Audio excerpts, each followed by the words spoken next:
Todos muy bienvenidos a esta segunda clase del nivel 2. He estado toda la semana recibiendo las tareas de los que la habéis estado mandando del nivel 1 y hay un buen grupo de hermanos que están trabajando fielmente para cubrir las clases y las lecciones. Algunos que la ven en directo y otros que por horarios tienen que forzosamente verlo en otros horarios, pero precisamente por eso lo grabamos para ponerlo en YouTube a disposición de todos.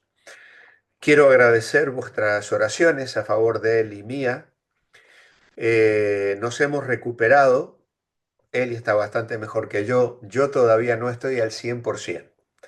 Todavía bueno, yo tengo siempre un problema de alergia y esto se me complica con el asma. Y después de estos 10 días de bronquitis y tener el pecho tan cargado y un resfriado tan grande, pues la consecuencia ahora es que tengo dificultades a veces para hablar, especialmente si aspiro muy fuerte, me viene una especie de tos, pero nada más. De hecho, el domingo tengo que ir a predicar en la mañana y en la tarde en una iglesia aquí al norte de Galicia, en Lugo.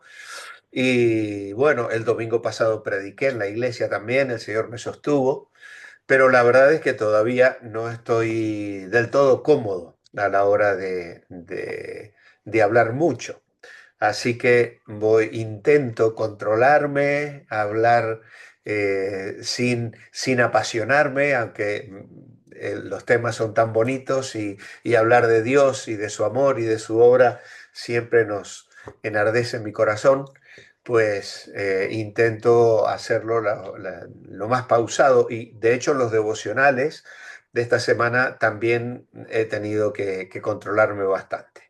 Así que gracias por comprenderlo y no os preocupéis si en algún momento me viene un exceso de tos o me veis tomar un poquito de agua, es algo pasajero y nada, esto en un par de días ya será historia.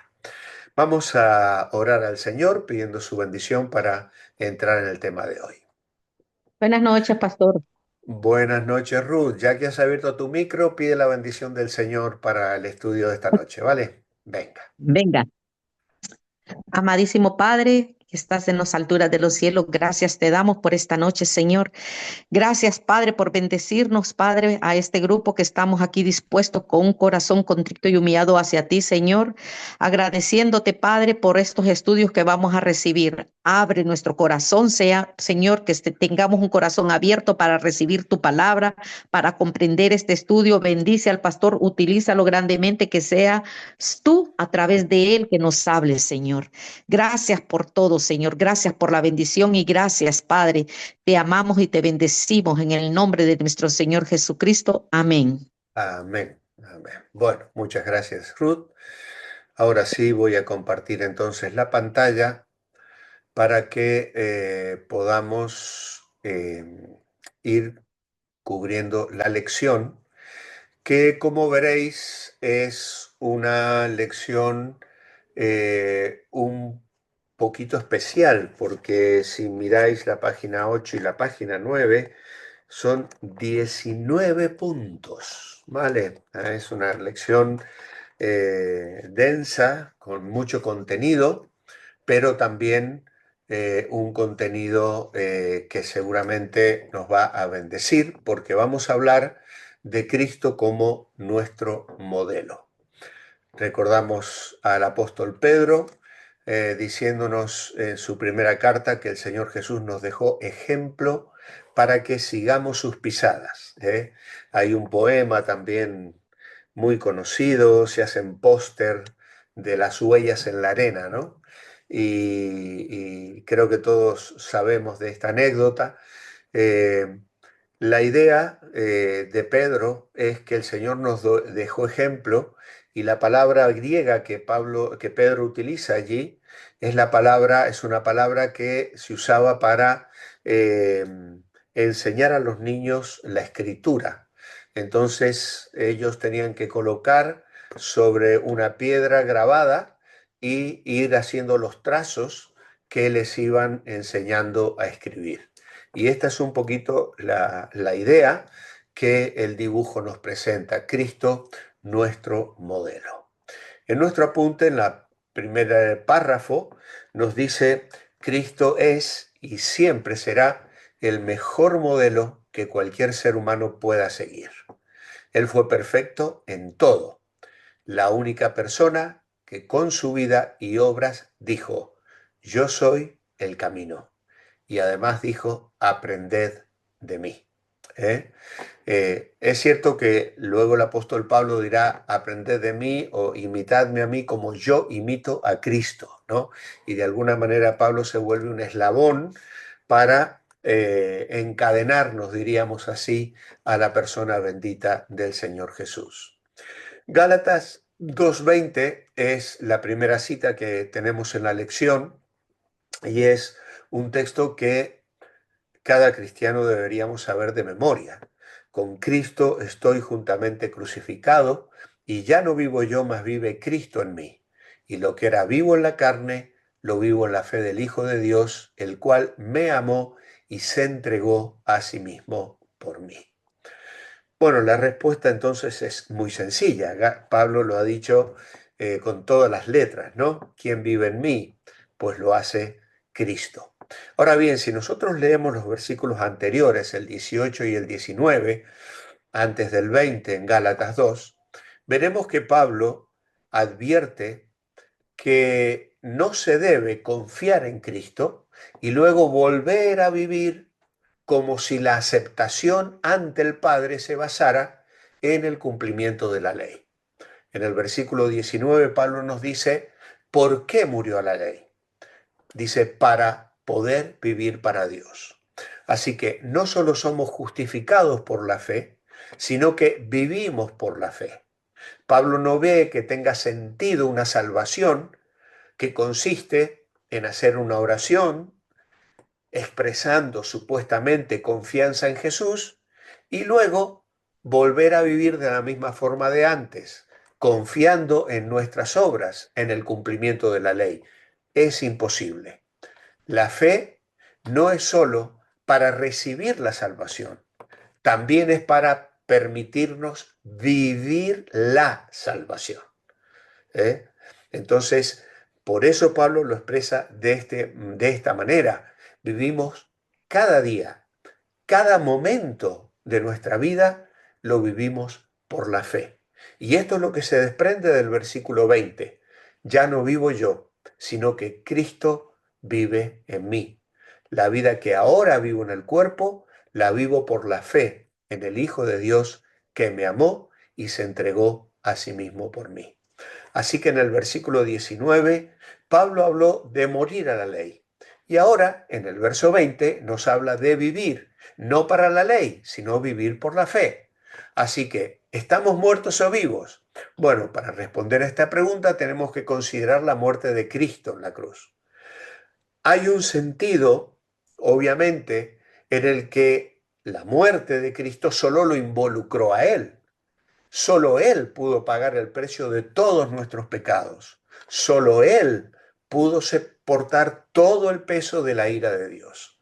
Pero en otro sentido, compartimos lo que ocurrió en la cruz. Porque Pablo dice: hemos sido crucificados con Cristo. Hay un antiguo pastor que dijo en una ocasión lo siguiente: debemos considerar en mente y meditación al Cristo crucificado primero y creer que fue crucificado por nosotros. Una vez hecho esto, debemos ir más allá y, como si fuera extendernos en la cruz, creyendo y viéndonos a nosotros mismos crucificados con Él. Y esto es lo que surge de este versículo. De la misma manera, en Romanos 6, verso 3, Pablo dijo que hemos sido bautizados en la muerte de Cristo. Y eso significa que hemos muerto con Él. Significa que morimos al pecado, a su pena, a su poder y su dominio. Y también hemos muerto a la ley. Todo nuestro pecado, pasado, presente y futuro, ha sido pagado en la cruz. Cristo tomó todo. Así que cuando un cristiano peca, no dice, ya no estoy justificado, ya perdí la salvación. No, la justificación está sellada porque desde el punto de vista de Dios ha muerto al pecado. Es una declaración de Dios definitiva. Ahora, si Cristo vive en mí, ¿cómo debo vivir ahora? Pues Pablo dice, lo vivo en la fe del Hijo de Dios, confiando en Cristo. No es por los esfuerzos de la ley, ni por ninguna buena obra que yo pueda hacer, ni por el servicio fiel que yo le pueda dar al Señor. Vivo por fe. Esta fe es el ambiente, el medio en que vivimos. El objeto de nuestra fe es Cristo y estoy unido con Él. Cuando me cuento muerto, vivo para Dios en Cristo Jesús. Ahora bien, la lección nos va a llevar a seguir el ejemplo de Cristo en algunas áreas. La primera es en el amor. ¿Cómo demostró Cristo su amor? Pues Romanos 5:8 es un texto clave también que lo usamos mucho para la evangelización, donde dice, mas Dios muestra su amor para con nosotros en que siendo aún pecadores, Cristo murió por nosotros. Así que el amor de Cristo en este versículo es incondicional, me ama en todo tiempo y a pesar de lo que soy, o la otra opción es condicional, me ama solo cuando soy bueno. Pues obviamente que la respuesta es la primera. El amor de Cristo es incondicional. Lo que Pablo está diciendo es que el amor de Dios, como es revelado en Jesucristo, no tiene precedente ni paralelo. Ningún mérito de parte nuestra podría haber movido a Cristo a morir por nosotros, porque Él murió por nosotros cuando éramos todavía pecadores. Además, Él murió, como dirá Gálatas, en el tiempo señalado, es decir, llegó el momento fijado por Dios, no lo fijamos nosotros. Esta muerte, como hemos dicho, no tenía paralelo en lo referente a la maravilla de la gracia condescendiente, perdonadora. Cristo murió por los que eran malos, malos y muy malos. No había en ellos bondad para que le pudiera cautivar su amor, que él se hubiese sentido atraído. En la muerte de Jesús por los pecadores, Dios demuestra su propio amor, un amor soberano, que se va a desplegar en toda la Biblia. Recordad, por ejemplo, cuando en Isaías 1:18 Dios le dice al pueblo de Israel, venid y estemos a cuenta. Si vuestros pecados fueren como la grana, como la nieve serán emblanquecidos. Si fueren rojos como el carmesí, vendrán a ser como blanca lana. Y en Isaías 53:6 dice, todos nosotros nos descarriamos como ovejas, cada cual se apartó por su camino, mas Jehová cargó en él el pecado de todos nosotros. Juan, en su primera carta, en el capítulo 4, lo dirá de otra manera y dirá, en esto consiste el amor, no en que nosotros hayamos amado a Dios, sino en que Él nos amó a nosotros y envió a su Hijo en propiciación por nuestros pecados. Así que cuando Pablo dice aquí que Dios muestra su amor, podríamos traducirlo demuestra en tiempo presente. Aunque es cierto que para Pablo, tanto en el tiempo de escribir esa carta de Romanos como para nosotros hoy en día, la muerte de Cristo era un acontecimiento que había ocurrido en el pasado, la lección continúa siendo una realidad siempre presente y gloriosa. Podríamos decir, Dios continúa mostrando su amor para con nosotros. Es una muestra constante. Aquella obra realizada en la cruz sigue vigente. Dios sigue obrando maravillas. Hoy dando salvación, amando a personas que no lo merecemos. Luego se nos anima a completar Juan capítulo 15 y versículo 13. Nadie tiene mayor amor que este, que uno ponga su vida por sus amigos. Muy bien, Cristo amó a sus discípulos y lo mostró al dar la vida por ellos. Y este es el amor con que nos amó y se entregó a sí mismo por nosotros, del que habla Pablo en Gálatas 2:20, que acabamos de leer, y también lo recuerda Pablo a los Efesios, en el capítulo 5, verso 2, dice, y andad en amor como también Cristo nos amó y se entregó a sí mismo por nosotros, ofrenda y sacrificio a Dios en olor fragante. Juan, en su primera carta, dirá, nosotros le amamos a Él porque Él nos amó primero. Así que la mayor prueba del amor que se tiene a un amigo es dar la vida por la vida del amigo, porque aquí muestra el amor su máxima fuerza. Como dice Cantares, el amor es fuerte como la muerte, pero el amor de Cristo excedió el amor de todos los amantes juntos, tanto cuanto el cielo excede a la tierra. Calvino dijo, los corazones que no se suavizan con tan incomparable dulzura como es la del amor divino, por fuerza deben ser más duros que el hierro y la roca. Nuestros corazones deben responder sensibles al amor que Dios nos ha mostrado en Jesucristo. Actualmente somos llamados a hacer sacrificios, pues la respuesta es muy clara, sí. Amar como Cristo significa estar dispuesto a sacrificarse por otras personas. Esto no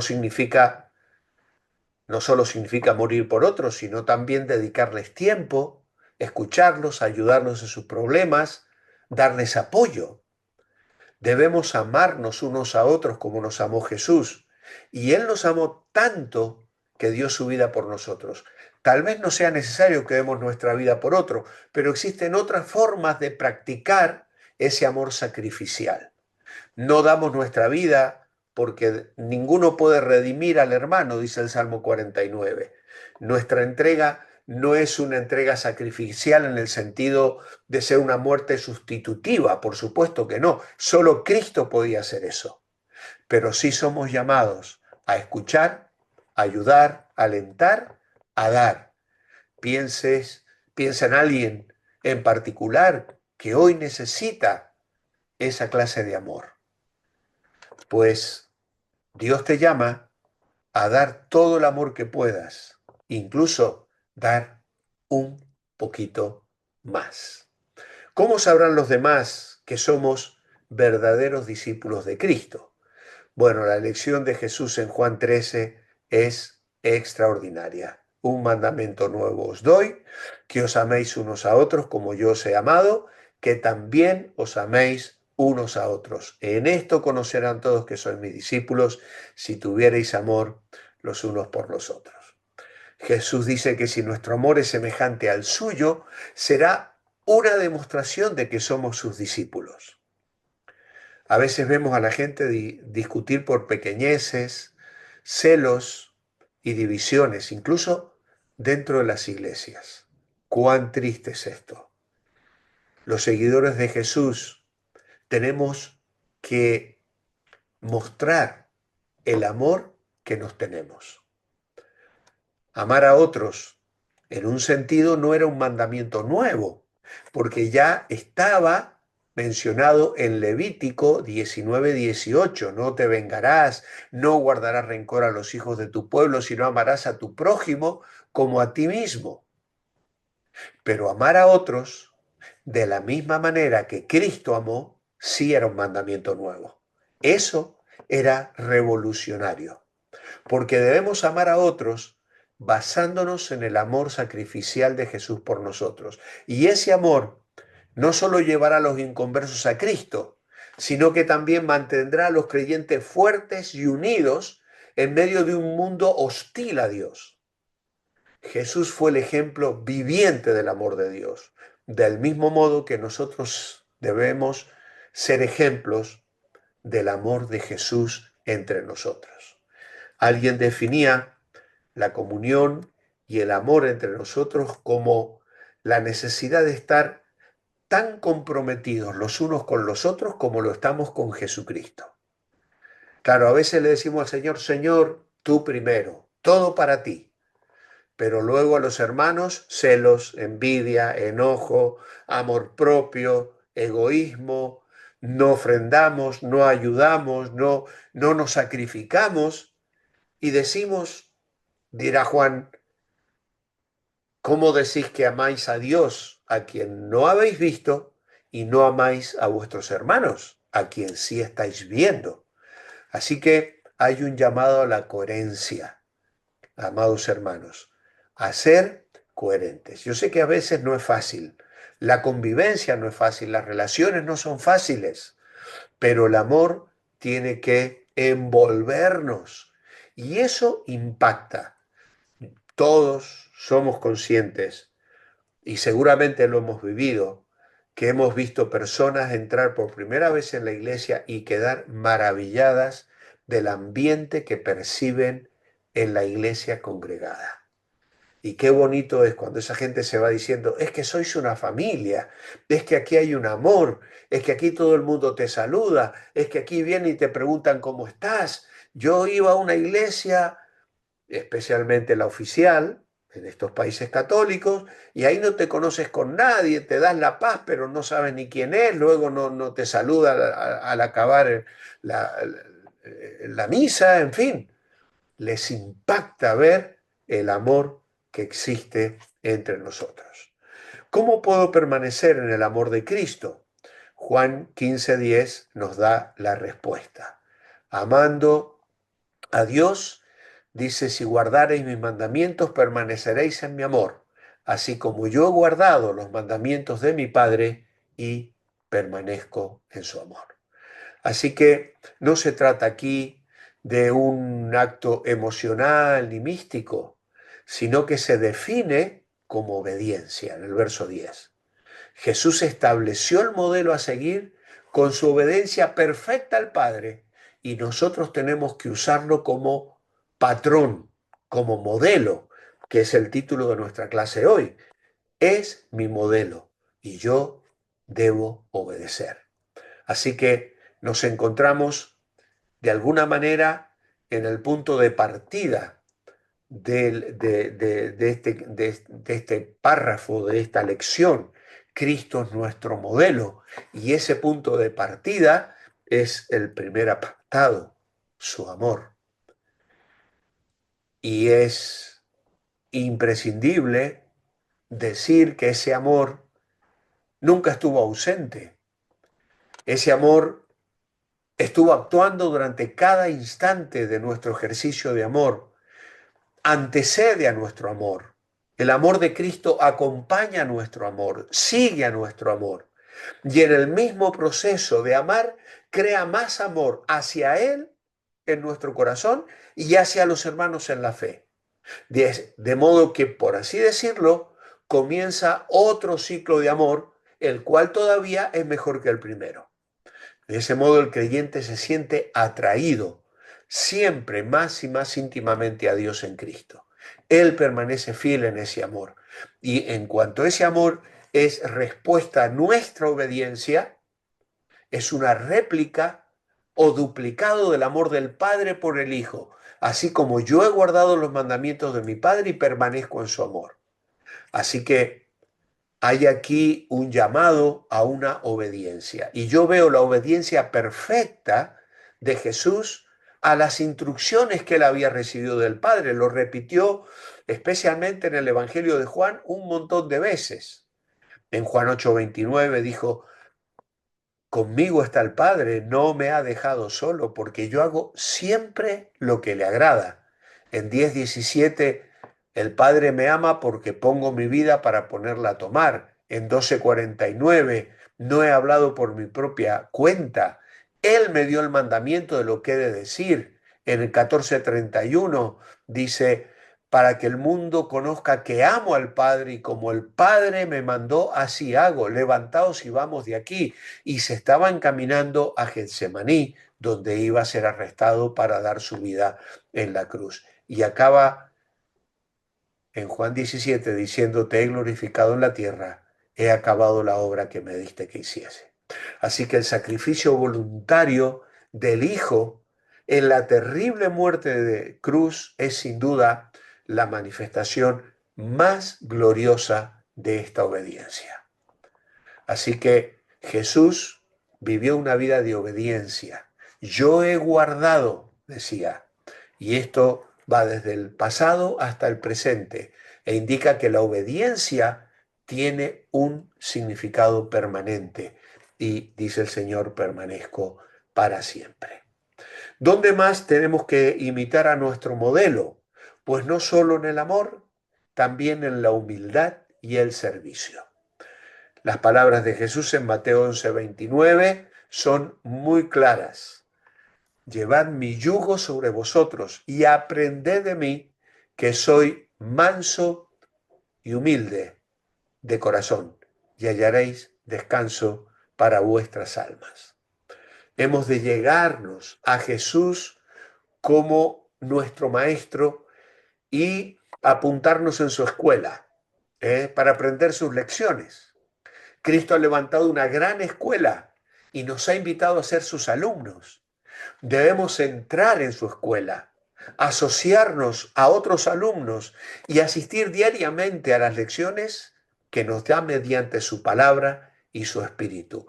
Y así vamos a aprender de Cristo y vamos a aprender a Cristo, pues Él es al mismo tiempo maestro y tema, es guía y camino. Y dirá Pablo, todo y en todos.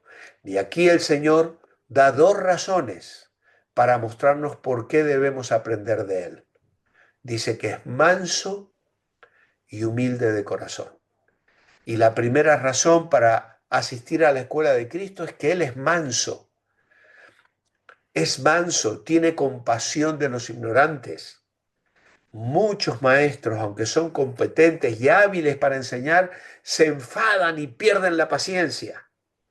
Yo recuerdo y hablo a veces con, especialmente personas que ya me llevan 10 o 15 años, y ellos siempre cuentan que los profesores les pegaban, ¿no? Les daban con una regla en las manos, en la cabeza, o le arrancaban la oreja, un tirón de pelos, se hartaban se cansaban de ver que los niños ignorantes no aprendían y se enfadaban. Y eso obviamente desanima grandemente a los alumnos poco brillantes y tardos para comprender. Pero el Señor es manso y sabe aguantar a los que somos lentos en aprender. Y se toma tiempo para explicarnos las lecciones. Lo hizo con los del camino de Maús. ¿Recordáis en Lucas 24? Insensatos, les dijo, tardos de corazón para creer lo que los profetas han dicho. No era necesario que el Cristo padeciera estas cosas y que entrara en su gloria. Y comenzando desde Moisés y siguiendo por todas las escrituras, los profetas les declaraba lo que de él decían. El Señor es manso, pero también humilde de corazón. Condesciende a enseñar a los pobres y a los principiantes. Explica las primeras letras, que son como la leche para los bebés, y se adapta a los que poseen poca capacidad para aprender. ¿No es cierto que nos anima a hacernos alumnos de un maestro como él? Nos invita a leer Filipenses 2, 5 al 8. Claro, otro pasaje precioso. Cristo, siendo Dios, vivía en el cielo, apartado de la maldad de este mundo, y a pesar de ser Dios, el verso 7 dice que tomó la forma de un esclavo. ¿Y qué es para ustedes ser un siervo? Ser una persona que sirve a los demás. Jesucristo era humilde, estuvo dispuesto a negar sus derechos a fin de obedecer a Dios y servir a la gente. Y nosotros debemos tener una actitud de siervos y servir por amor a Dios y por amor a los demás, y no por temor o sentimientos de culpa. Nosotros podemos elegir nuestra actitud. Puedo acercarme esperando ser servido o puedo buscar la oportunidad de servir a otros. Marcos 10:45 es el texto clave del Evangelio y dice, el Hijo del Hombre no vino para ser servido, sino para servir y dar su vida en rescate por muchos. Y haríamos muy bien en profundizar un poco en este texto. Jesús fue el ejemplo supremo de liderazgo servicial. El Rey de Reyes y Señor de Señores renunció a sus privilegios, como se lee en Filipenses 2:5 al 8, y dio su vida en sacrificio generoso por nosotros. ¿Cuál fue la expresión del servicio de Cristo? La mayor muestra de su humildad fue su muerte en la cruz. Su muerte no solamente fue dolorosa, sino vergonzosa. Murió desnudo, entre ladrones, sufriendo la burla del pueblo y lo más escandaloso, en una cruz. El verso 5 nos exhorta a imitar su actitud humilde. ¿Cómo? Pues el verso 4 nos lo dice claramente, no siendo egoístas. Haya pues en vosotros el mismo sentir que hubo en Cristo Jesús. No siendo egoístas, siendo humildes y honrando a los demás. Según Lucas 6:31, ¿cuál es una buena manera de servir a otras personas? Pues Lucas 6:31 dice, como queréis que hagan los hombres con vosotros, así también haced vosotros con ellos. Así que hay un llamado aquí a tratar a los demás como quiero que me traten a mí. Así que esta es lo que se conoce como la regla de oro. Era una regla que existía antes de Cristo, incluso en escritos rabínicos e incluso en el hinduismo y el budismo. Y en todos los casos se menciona la regla como una orden negativa. La versión del Rabí Hillel decía, lo que sea odioso para ti mismo, no lo hagas a los demás. Jesús aplicó la regla, pero en una forma positiva. Y dijo, trata a los otros como quiere que te traten a ti. Y enriquece el significado. Y subraya que ese mandamiento resume apropiadamente la esencia entera de los principios éticos que están contenidos en la ley y en los profetas y que el Señor nos enseñó a cumplir en el Sermón del Monte. Pero no solo es amor, humildad y servicio, también nos encontramos con la compasión. En Lucas capítulo 9, versículos 35 y 36, dice que Jesús recorría ciudades y aldeas, enseñaba en las sinagogas, predicaba el evangelio, sanaba enfermedad y al ver las multitudes tuvo compasión de ellas porque las vio confundidas y desamparadas. Dice que estaban como desamparadas y dispersas como ovejas que no tienen pastor. ¿Cómo ve usted hoy a los que todavía no son creyentes? ¿Qué es más fácil, tener compasión por ellos o despreciarlos? Bueno, el llamado es a tener compasión. Obviamente que somos llamados a tener compasión. Cuando Jesús mira a la gente, no, su mirada no era simple curiosidad, era una mirada de ternura. Se compadeció de ellas. Y no por motivos temporales, como podía compadecerse de los ciegos, los cojos, los enfermos. Los motivos espirituales, porque los veía ignorantes, indiferentes, incluso a punto de perecer por falta de visión, desamparados y dispersos como ovejas que no tienen pastor. Y una oveja sin pastor es una oveja que es fácil presa de animales salvajes.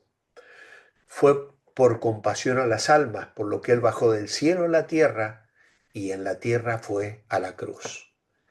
Vemos que Cristo tiene más compasión de los que tienen menos compasión de sí mismos, lo que deberíamos hacer nosotros. Él le movió a compasión porque estaban extenuadas, falta de vigor en sus almas, no disponían de alimento espiritual conveniente. Los escribas y fariseos le llenaban de vanas nociones. ¿Y qué vigor podía tener unas almas alimentadas con cáscaras y cenizas en lugar del pan de vida que el Señor Jesús nos viene a dar.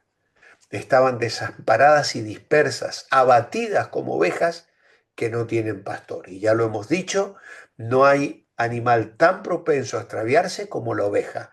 Y cuando se extravía es completamente incapaz de hallar el camino de vuelta, de defenderse de las fieras, de hallar por sí misma el pasto adecuado, de caminar con rumbo y dirección, incluso de descansar. Y esa es la condición de los perdidos.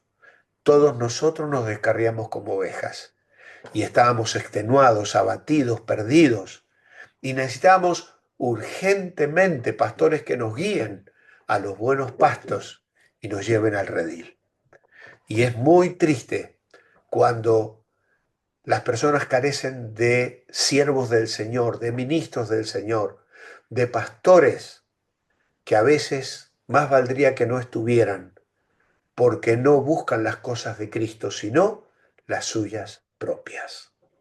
Y tristemente, cada semana recibimos informes de personas abusadas espiritualmente y económicamente por falsos pastores que exigen y que prometen, distorsionando el evangelio sano y la sana doctrina. Los fariseos, buscando en qué acusar a Jesús, le presentaron a una mujer adúltera. Citando a Moisés, le exigieron su opinión, si debía ser apedreada o no. Y claro, en Juan 8:7 el Señor les contestó: el que esté sin pecado sea el primero en arrojar la piedra contra ella, la primera piedra contra ella.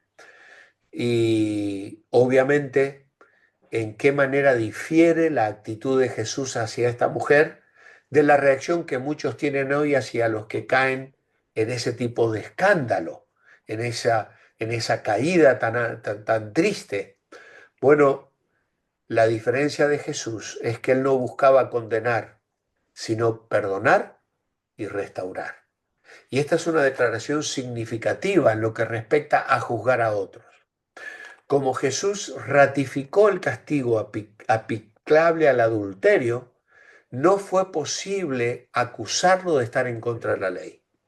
Pero al decir que solo quien estuviese libre de pecado podía arrojar la primera piedra, destacó la importancia de la compasión y el perdón. Si el Señor hubiese dicho: no, no la apedreen, hubiera dicho: justificas el adulterio. Pero el Señor, conociendo los corazones, dio una respuesta que nos sorprende todavía cada vez que la leemos. Ahora, cuando descubro el pecado en otros, ¿soy rápido para emitir juicio? Hacerlo equivale a actuar como si yo nunca hubiese pecado. Es Dios el que debe juzgar, no nosotros. A nosotros nos toca mostrar perdón y compasión. Y obviamente a veces como padres o como pastores hay que aplicar cierta disciplina, y la Biblia ya especifica las ocasiones en las que podemos emitir juicios, obviamente ante el pecado, pero dentro de un contexto de temor, de honrar a Dios y de procurar siempre, siempre, siempre la restauración de la persona caída. Tener compasión hacia los pecadores significa encubrir su mal comportamiento. Obviamente, esto es falso, porque el Señor tuvo compasión de ella, pero la exhortó: vete y no peques más. La verdadera compasión también nos mueve a exhortar en amor a quien practica la maldad. Así que si alguien ha caído en pecado, pues obviamente hay que llamarle al arrepentimiento, ser firmes pero misericordiosos y actuar siempre envueltos en la gracia divina. Tenemos otro apartado que tenemos que ver a Cristo como modelo en su valentía para confrontar la maldad. ¿Cómo confrontó Cristo la maldad en los fariseos en Mateo 23-27? Pues fue muy duro, ¿eh? Ay de vosotros, escribas y fariseos hipócritas, porque sois semejantes a sepulcros blanqueados, que por fuera a la verdad se muestran hermosos, mas por dentro están llenos de huesos de muerte y de toda inmundicia. Así que el Señor les habló realmente muy fuerte, con toda sinceridad y realidad. El Señor fue perfecto en la muestra de la gracia y la verdad. Nosotros, tristemente, tenemos que trabajar mucho, porque algunos son dados a señalar la verdad y nos falta gracia. Y hay otros que somos dados a señalar la gracia y ser misericordiosos, pero nos cuesta hablar con verdad. Cristo compaginó estas dos cosas de una manera perfecta. Y en este caso, estas personas necesitaban escuchar esta denuncia. Y denunciar la hipocresía e injusticia requiere valentía. ¿Es correcto escudarnos diciendo que no queremos ofender a nadie? No, no lo es.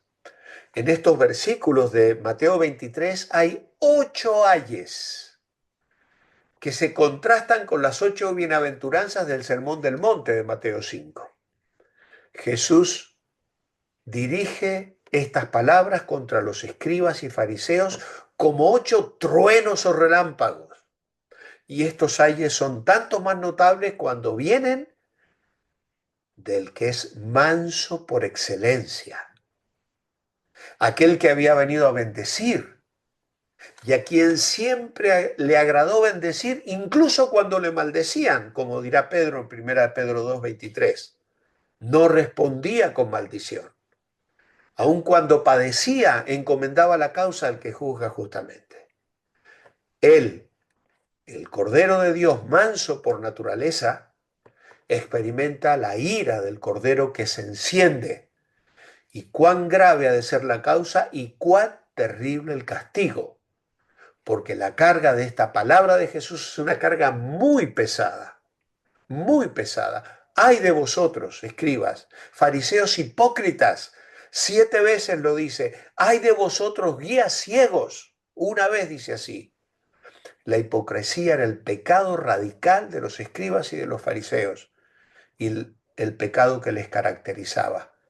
Hipócrita significaba comediante, porque un hipócrita desempeña un papel ajeno a su verdadera personalidad. Es más bien un actor, y cuanto mejor actor, mejor comediante y mayor hipócrita. Cada uno de esos señas de Jesús lleva consigo una razón añeja, la cual justifica que Jesús marque, proclame esos ayes o maldiciones ante los escribas y fariseos. Él obviamente miraba sus corazones y tenía toda la razón para señalar su pecado. Pero también Cristo es nuestro modelo en la oración.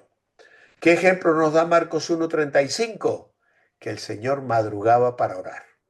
Levantándose muy de mañana, siendo hoy muy oscuro, salió y se fue a un lugar desierto y allí oraba.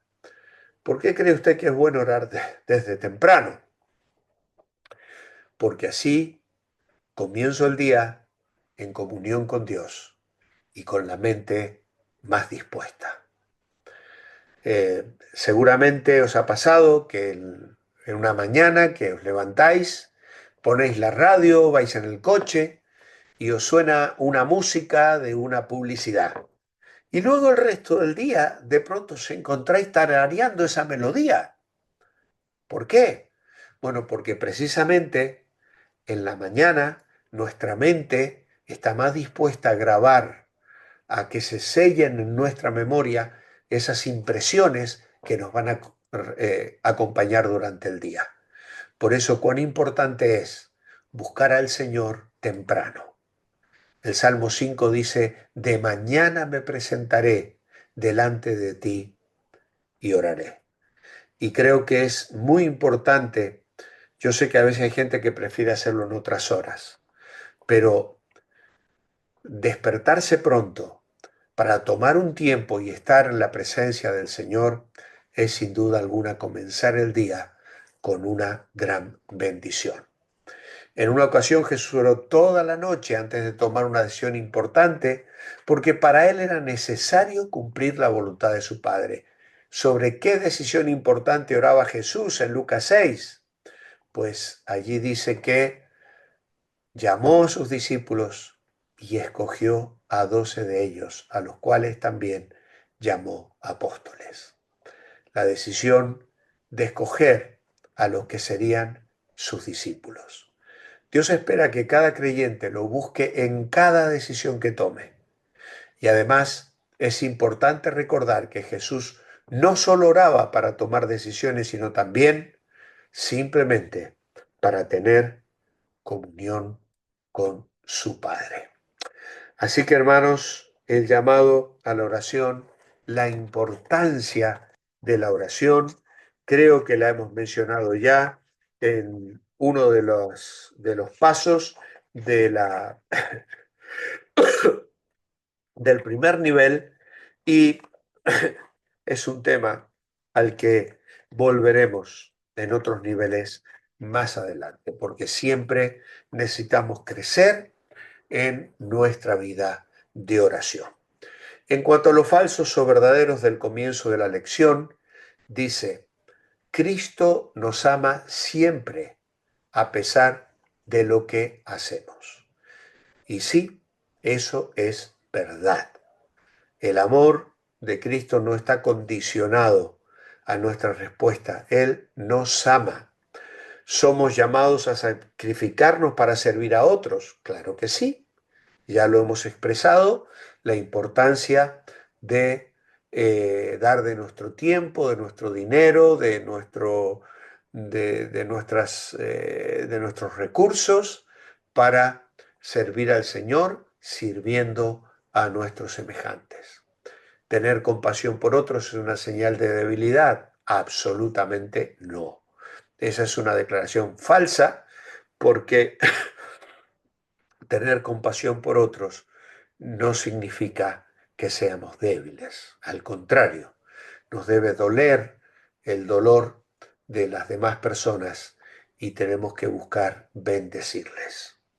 Bueno, en la página número 8 tenéis la primera tarea, que es para reflexionar, y tenéis que rellenarlo allí con vuestras propias conclusiones. Luego también para meditar, ¿qué nos dice de nosotros mismos esta actitud? Es una tarea personal que tenéis que rellenar. Luego en la página 9 tenemos abajo todavía en la 8, para hacer, y nos sugiere allí un compromiso de orar, de buscar la voluntad de Dios y de someternos a Él para hacer su voluntad. En la página 9 arriba tenemos el para pensar, y ahí tenéis también una serie de obstáculos que podían impedir el vivir una vida de humildad y de servicio. Esto también es una tarea personal que tenéis que rellenar, y como siempre la tarea de memorizar, que no la estoy demandando en este segundo nivel. Era muy interesante en el primer nivel cuando algunos de vosotros dabais el versículo. Si alguno lo quiere hacer, por favor, en la próxima clase lo voy a preguntar. ¿Alguien se anima a recitar Mateo 11:29? Pues eso es completamente voluntario. No voy a dar más puntos por eso, pero si alguien lo quiere hacer, pues será una bendición. Muy bien, llegamos así entonces al final de nuestra presentación de hoy, de nuestro segundo paso. Ya sabéis que la tarea las tenéis que cubrir. Hacéis una foto de la página 8 y de la página 9 con la lección cubierta y las tareas cubiertas, y me las vais mandando a lo largo de la semana para que yo las archive a vuestro nombre. ¿Habrá alguna pregunta o algún comentario que alguien sienta en su corazón que quiere compartir con los demás?